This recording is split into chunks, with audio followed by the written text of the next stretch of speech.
Familia, los que siempre han estado ahí en las buenas y en las malas. Para Jesús eso era familia. Pero para que usted entienda esto, me toca desde el principio, desde donde surgió el problema. Pues cuando Jesús viene y empieza a revolucionar esto. ¿Y qué es esto? El estilo de vida de la gente.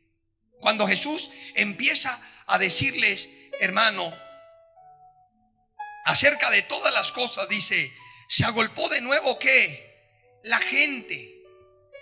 ¿Por qué se agolpó la gente? Pues porque Jesús llevaba un mensaje nuevo, un mensaje de liberación. Diga conmigo, liberación. Sí, ese es el mensaje del Evangelio de Cristo. Es un mensaje de liberación. ¿Por qué? ¿Por qué Jesús llevaba un mensaje de liberación? Pues de hecho Jesús en Mateo 10:36 dice que él enseñaba de que su familia no eran los cercanos, o sea, los que lo habían parido, ni sus hermanos, sino que de hecho Jesús dice que tendría que enfrentar a su propia familia. Y Jesús estaba bastante disgustado de su familia. ¿Pero por qué? Porque cuando Jesús empieza a predicar, acuérdese que antes Jesús se le paró a los escribas, a los fariseos. ¿Cómo los llamó? ¿Cómo los llamó? Esto es como si usted se para ante el pastor y tiene las agallas de pararse ante el líder espiritual y decirle hipócrita.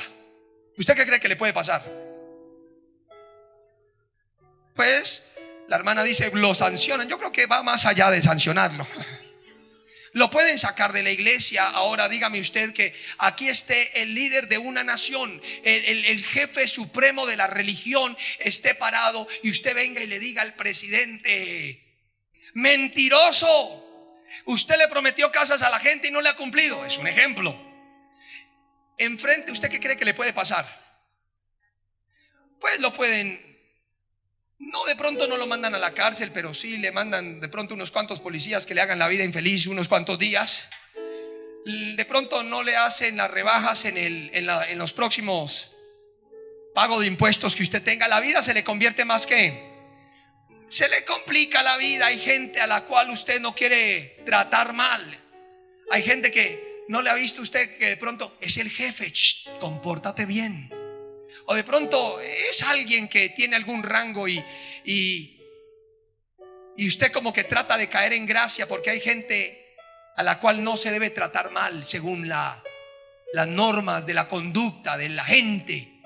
Pero resulta que Jesús vino a cambiar todo eso. Resulta que Jesús primero se había marchado de su casa, del taller de carpintería de su padre. La carpintería era un negocio. Todo el mundo dice, ay, pobrecito Jesús. Pobrecito Jesús. Ese hombre no era pobrecito. Por el contrario, ¿usted sabía que en Marcos 2 dice que Jesús tuvo una casa? Pregunta, ¿con qué compró la casa? Si no la compró, porque dice la Biblia que era de Jesús. Ahora le voy a explicar por qué Jesús lo creían loco. Porque cuando Jesús vinieron los magos, los tales reyes magos, que dicen que eran reyes magos, pero yo no sé ni qué tan reyes eran, más bien si eran magos. Pero vinieron y le dieron ¿qué? Oro, mirra, incienso, que era lo más costoso. ¿Usted qué cree que dónde lo invirtió Jesús? Si no lo invirtió en su casa, lo invirtió en el taller de su papá. Pero de una o de otra, en Marcos 2 dice que Jesús tenía casa, no era un muerto de hambre. Ahora, el taller de la carpintería era uno de los negocios más prestigiosos que tenía. Usted debe entender que todo se hacía con base en la madera. Ahora, las puertas, las ventanas, los techos, absolutamente todo se hacía en madera. En ese entonces no había como hoy que está el aluminio, el hierro. Todavía no se veía todo eso. El hierro era más utilizado en la fábrica de espadas y de escudos que de la vivienda. La madera era el machete de la época de Jesús. Pregunta, si la madera era el machete, era lo que se utilizaba, ¿cómo le podía ir a un carpintero? Pues absolutamente bien. Entonces viene Jesús y deja el taller de su papá, que pareciera ser un trabajo como seguro, estable, en el que de pronto Jesús pudo haberse ganado ¿qué? Ganado la vida. y de repente lo tira todo por la borda y se arroja a ser un predicador ambulante. Dejó el trabajo, la Biblia dice que dejó su casa y se arrojó a predicar. ¿Ustedes creen que eso es una locura? Sí. Para alguien normal es una locura. Es dejar trabajo, es dejar un estrato 3, 4, es dejar una seguridad de una vida normal, cómoda, y irse a predicar. ¿De qué va a qué? ¿De qué va a vivir? Podrían pensar muchos. Pues Jesús hizo eso. Ahora, abandonó el negocio. Regularmente tenía buenas entradas todas las semanas, era seguro, y se convirtió, según su familia, en un vago. No, la Biblia dice que no tenía ni dónde recostar. Escuche, la Biblia dice que no tenía, quiere decir que dejó su casa. Marcos 2, léalo para que usted no diga que después yo le digo mentiras. Marcos 2 dice: y entró Jesús otra vez en Capernaum, ya estaba habitando. ¿Sabía usted que Capernaum era una buena ciudad como Cali? Quiere decir que era una ciudad no rica, no pobre, pero era una ciudad muy buena. Y se oyó que estaba ¿en qué? En casa. Y Jesús de la noche a la mañana deja toda su casa, su seguridad, y se va a predicar. Y dice la Biblia que no tenía dónde recostar. Quiere decir que lo dejó todo. Ahora empieza Jesús a iniciar una batalla frontal contra los líderes de la época.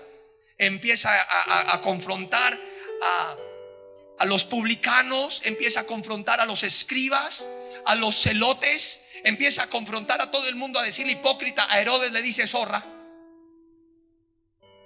Póngale cuidado. Este hombre, cuando estudiamos la vida de Jesús, vemos a un hombre con unas decisiones y unos principios muy fuertes en su vida. Y empieza a confrontar, y déjeme decirle, hermano, que hay personas que le pueden a usted perjudicar mucho la vida. Usted no le dice zorra a Herodes. Y no en ese tiempo donde no habían derechos humanitarios o derechos humanos. Quiere decir que a usted lo podían mandar desaparecer y nadie dijo nada. Bueno, hoy también, pero en ese entonces la cosa era diferente. Y viene Jesús, oiga, y empieza a iniciar esa batalla. Ninguna persona sensata se enfrentaría con los escribas, con los fariseos, con los líderes ortodoxos de la época. Y Jesús había iniciado esa batalla. Segundo, Jesús había iniciado un grupo, una empresa, llámelo así, un grupo, una sociedad bien particular. Estaba con cobradores de impuestos que eran considerados desleales. Luego viene y se une con otro, con un pescador. Luego se une con un nacionalista. Luego con unos hijos de papi y mami. O sea, no era la gente que usted esperaba que se reuniera para formar una empresa o encaminar una vida prudente, sensata, y que lo llevara a usted al gran auge. Y luego que se reúne con esa gente, empieza a caminar por toda Galilea, Samaria y por toda Jerusalén. ¿Usted qué piensa? ¿Que el tipo está qué? Pues por eso dice la Biblia: y se agolpó de nuevo la gente, de modo que ellos ni aún podían comer pan. Y cuando lo oyeron los suyos, vinieron para prenderle, porque decían: ¿está fuera? ¿Cómo creía su propia familia a Jesús? ¿Que el hombre estaba loco? Dijeron: este pobre Jesús se le deschavetó, se le soltó un tornillo. Vamos a prenderle, vamos a llevarlo ¿a dónde? A la casa. De hecho, ellos pensaban que estaba loco y lo dejaron ¿cómo? Solo. Y ya cuando la gente empezó a agolparse, fue que dijeron: vamos a prenderle, vamos a esconderlo, vamos a meterlo en el cuarto de San Alejo. Este hombre nos está perjudicando la vida, nos está perjudicando. ¿Cuántos de pronto en sus familias creen que usted está loco? Bueno, no es el único. A Jesús también lo creían loco. Pronto usted se convirtió a Cristo y allá le van a lavar el cerebro. Más bien tómese, hágase este baño para que le vaya bien. Yo no quiero, es más loco, el que va a la iglesia o el que se hace un baño. No, a lo bien, póngase a pensar. Le dice: vea, coja este frasquito y riéguelo en el negocio y lo verá que le va bien. Oiga, y uno no hace esas cosas tan asquerosas y lo llaman a uno loco.